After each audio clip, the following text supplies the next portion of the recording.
Hola amigos, bienvenidos a un nuevo programa de Escena del Crimen, un programa creado con el licenciado Ricardo Nievas, con el único propósito de comunicar e informar las ciencias forenses como una disciplina multidisciplinar, y programa a programa vamos invitando a nuevos especialistas para que hablen un poco sobre temas nuevos, actuales, y de alguna manera, de un tiempo acá, recurrimos a esta nueva modalidad de videoconferencias. Ya hace más de 40 días que no pasamos por el canal, justamente respetando la cuarentena, y Ricardo de alguna manera se corre un costado para que el programa se pueda hacer lo más prolijo posible. Pero desde acá le mandamos un saludo. Sé que él nos está mirando, nos sigue siempre, él es el creador de este programa, así que aprovecho para saludarlo.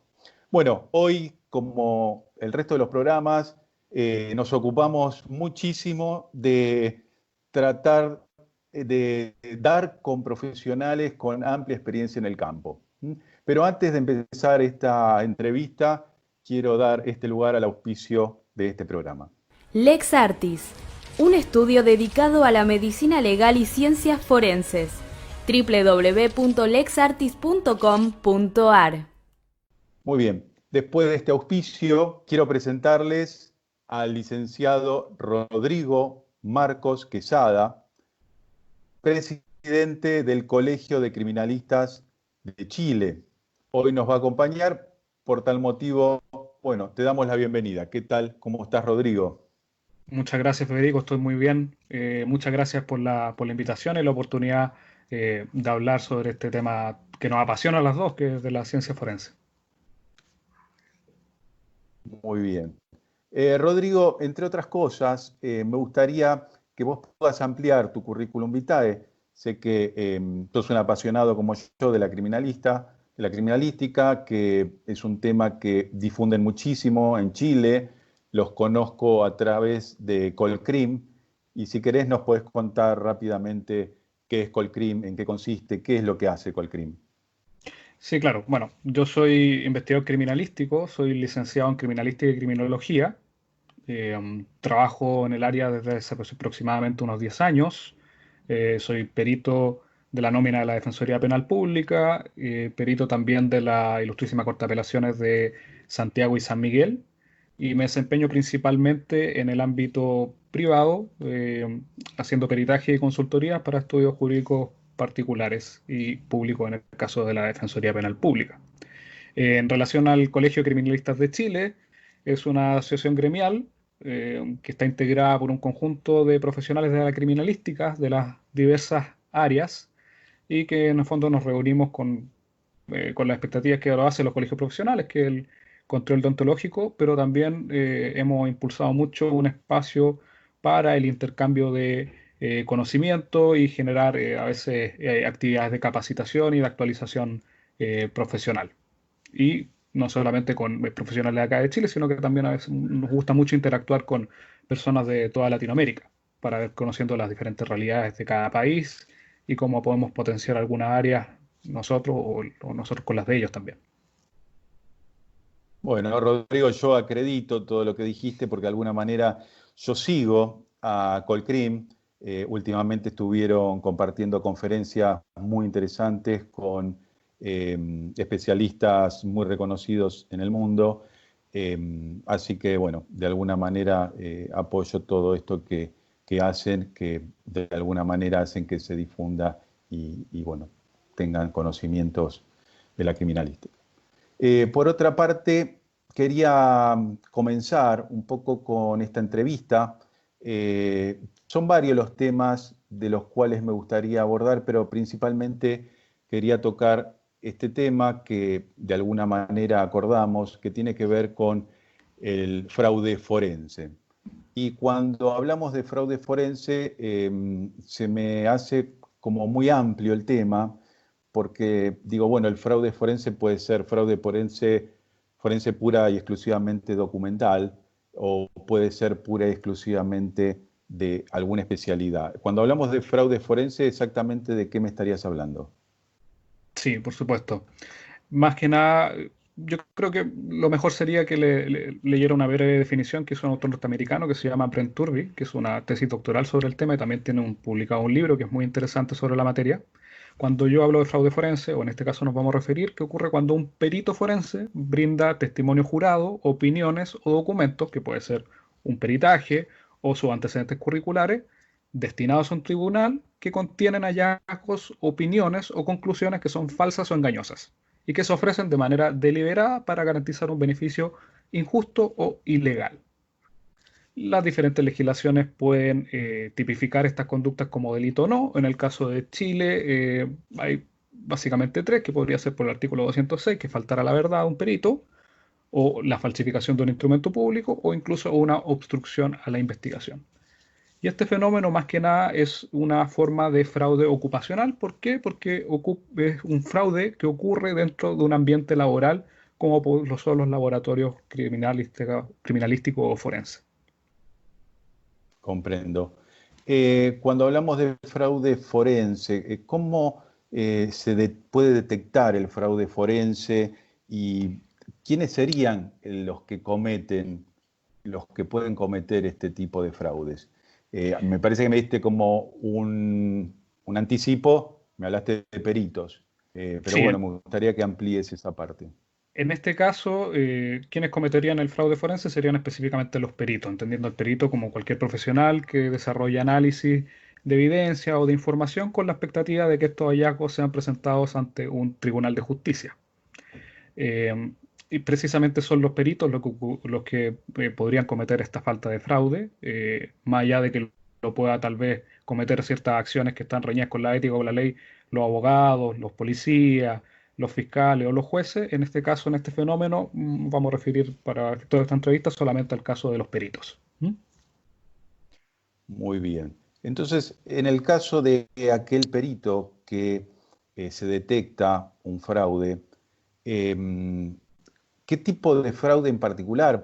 A mí se me ocurren muchos. En principio, los comunes, ¿sí? Un fraude que tiene que ver a través de un informe técnico que haga omisión de información, que trabaje con una información parcial, que terminaría llevando esto a una conclusión claramente inconclusa o una conclusión, digamos, con falta de elementos o fundamentos técnicos.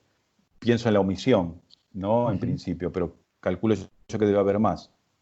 Hay varias modalidades de fraude. Eh, La principal podría ser la fabricación, que es el inventar un conjunto de datos o resultados de una actividad que el perito no hizo. ¿Mm? En ese caso, podría darle un caso que ocurrió acá en Chile, a modo de ejemplo, de un médico legista que en el caso de un atropello de una persona con resultado fatal, hizo el correspondiente informe de autopsia que fue entregado al tribunal. Después este caso se volvió mediático porque la persona que atropelló y dio muerte a esta persona era hijo de un senador, y durante la investigación se pidió hacer una exhumación del cuerpo y se dieron cuenta de que el cuerpo no había sido viscerado. Y lo que había hecho este perito, si lo muestran en la imagen número 1 que les envié yo, que se nombre Mario Peña, inventó que hizo la autopsia, inventó las lesiones que Ujú. aparecían e inventó la causa de muerte. Otro caso de que nos podría ser la fabricación, que los norteamericanos le dicen dry glaving. No sé si han visto ahora, hay un documental en Netflix que se llama How to Fix a Drug Scandal, que las personas se los recomiendo que lo vean.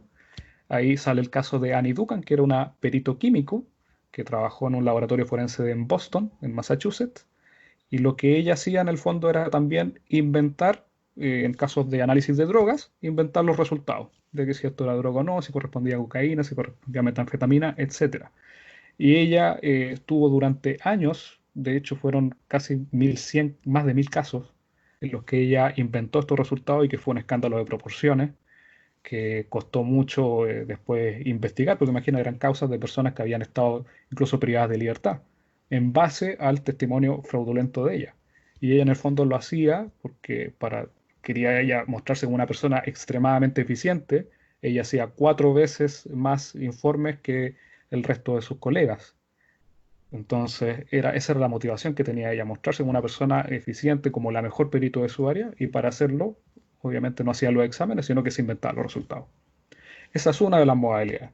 La otra modalidad es la autoría fantasma, que en el fondo es hacer un peritaje, eh, eh, una persona que firme el peritaje, pero que en realidad no fue el autor, sino que fue otro, a veces en laboratorios pequeños donde tiene un jefe que tiene más prestigio, que hace que los subordinados hagan el peritaje, pero en vez de que el subordinado que realmente hizo las actividades no lo firma, sino que lo firma el jefe, como el autor del peritaje.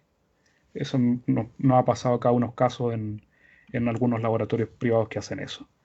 También está la falsificación de credenciales. Rodrigo, Ujú. claro.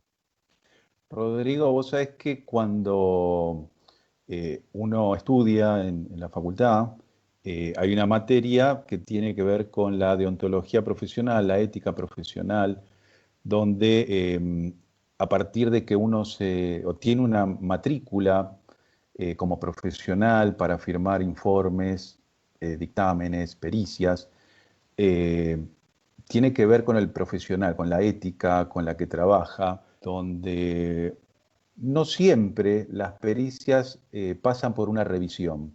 Se entiende que el perito experto es suficientemente responsable y comprometido para dar un dictamen serio, con rigor científico.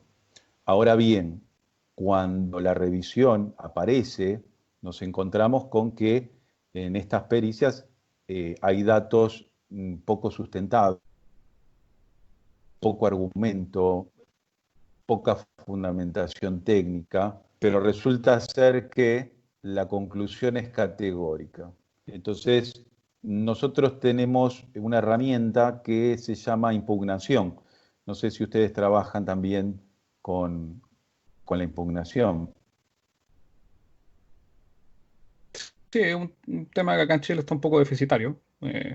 Uno ahí puede, el interviniente puede solicitar un metaperitaje en caso de que tenga dudas respecto al resultado de un peritaje que lo entrega, no sé si el Ministerio Público o un creyente, y ese sería en el fondo una revisión de la metodología a la cual arribó el perito y si es consistente con su hallazgo o no. Pero son peritajes que, una modalidad de peritaje, por ejemplo, acá en Chile, que no sea muy frecuente, muy infrecuente.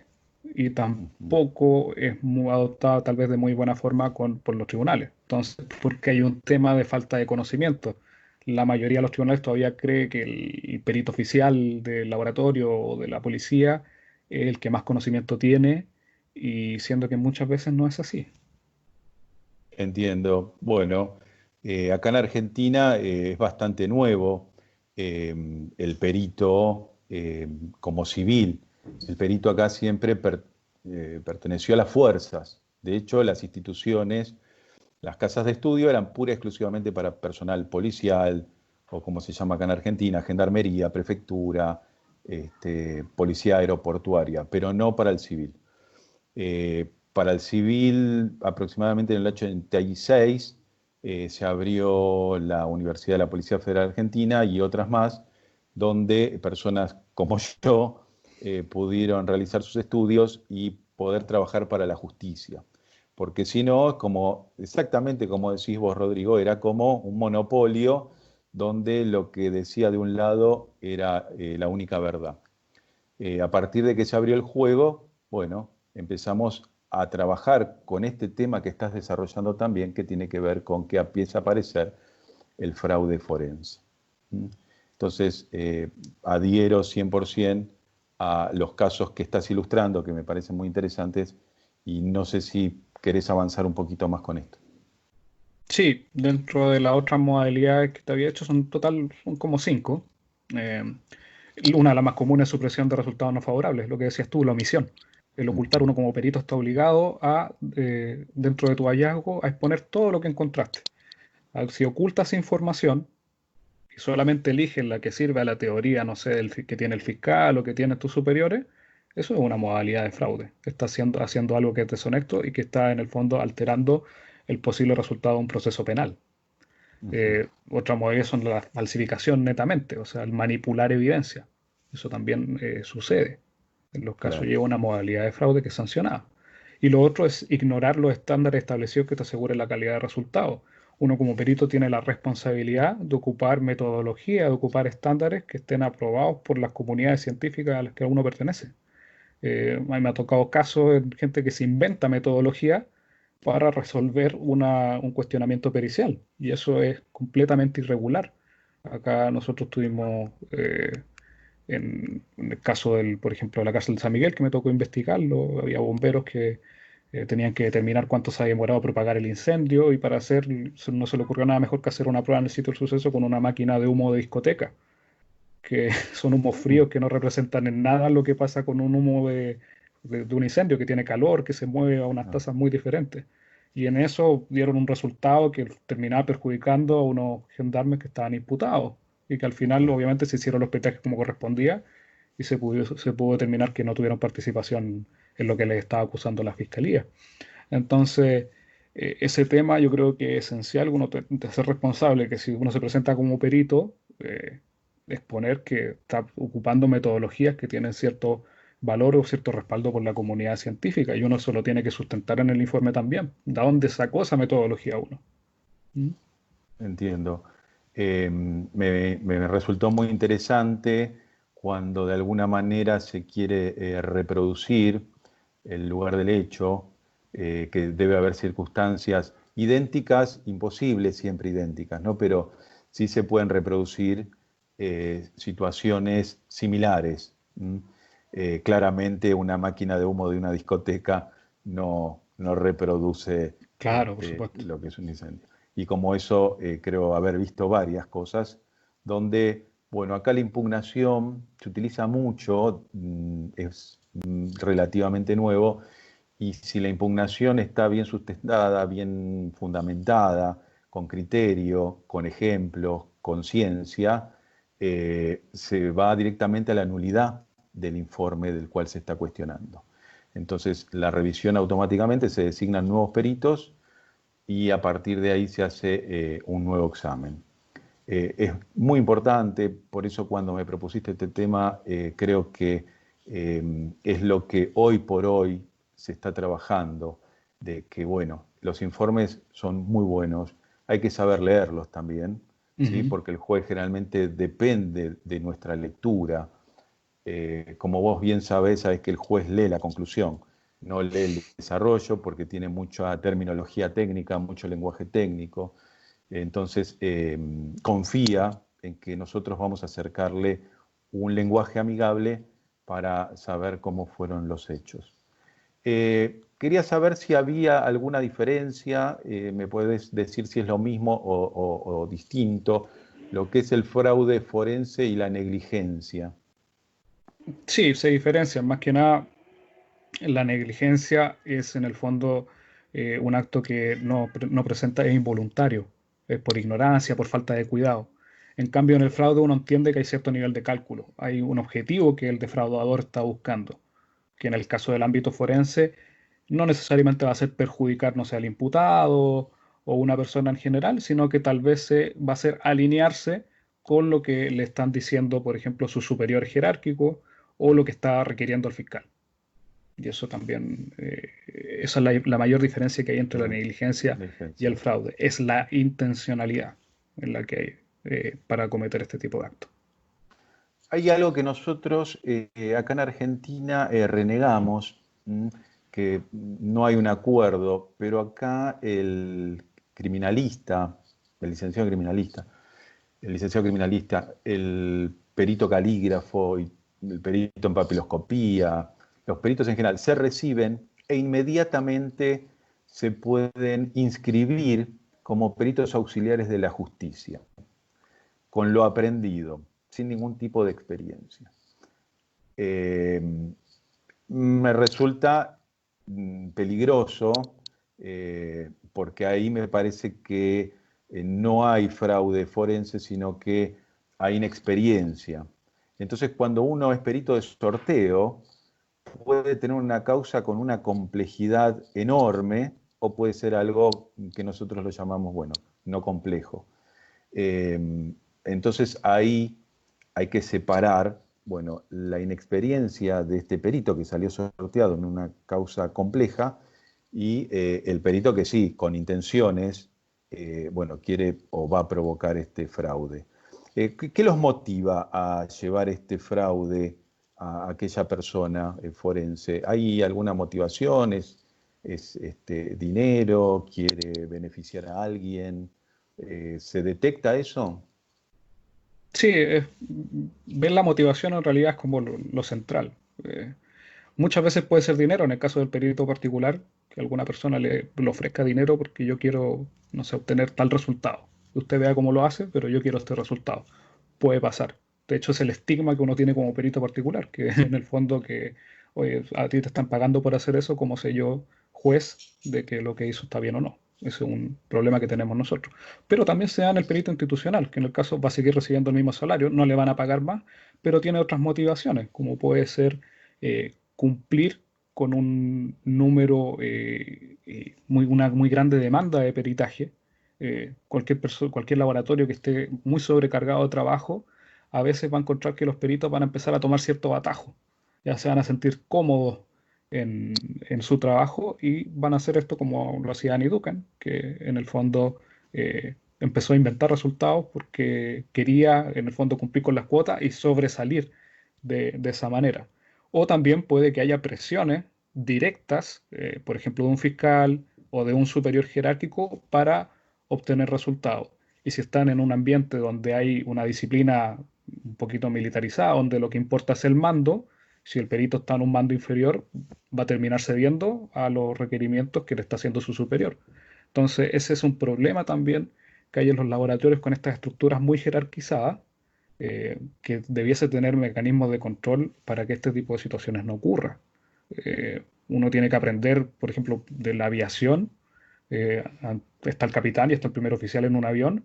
Y si antiguamente se hacía lo que el capitán decía, aunque el primer oficial le dijera, oye, sabes que está cometiendo un error. Hasta que empezaron a ocurrir desastres y tragedias en las que se probaba que el capitán tenía error y ahora, en el fondo, el primer oficial no tiene necesariamente por qué seguir lo que dice el capitán en el caso que él crea de que lo que está haciendo va a tener un resultado adverso. Nosotros debiésemos aprender de un poquito de eso, eh, de que el perito tiene que tener un cierto grado de independencia, más allá y no simplemente limitarse a lo que le ordene el superior jerárquico. Eso es un gran tema, yo creo que no es muy abordado en la práctica pericial, sobre todo en el caso de los laboratorios policiales. Mira, por ahí puedes estar de acuerdo conmigo. Conozco el trabajo que hacen. En principio te voy a nombrar una persona, un amigo en común que tenemos, que es José Antonio Ulloa, Duarte Ujú, Ulloa, ¿verdad? Digo ujú. bien.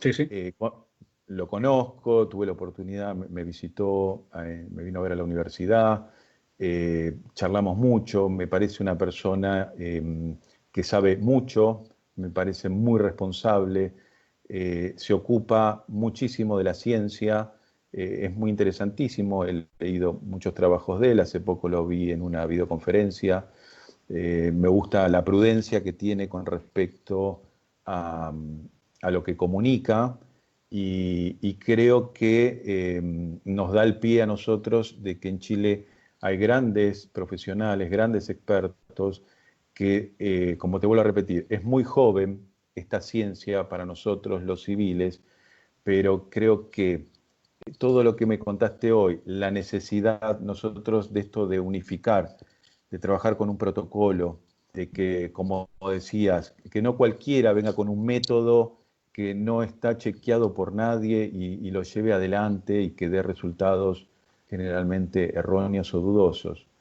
Entonces, me parece a mí que para hacer una enumeración de lo que dijiste, la necesidad de utilizar protocolos, la necesidad de hacer revisión de informes periciales, la necesidad de que haya una figura como hay acá, no sé si ustedes la tienen, es así que no lo sé, perito de parte, ¿sí? Un perito que de alguna manera va a trabajar como contralor del perito oficial y si bien la pericia va a estar a cargo del perito oficial, este perito de parte lo que va a hacer es controlar que el trabajo se haga con los lineamientos técnicos y científicos de la especialidad. como dijimos hoy, que no cometa exceso técnico, que no cometa omisión, como se dice coloquialmente, que no tuerza la verdad. Ujú. Entonces, me parece que ese es el camino.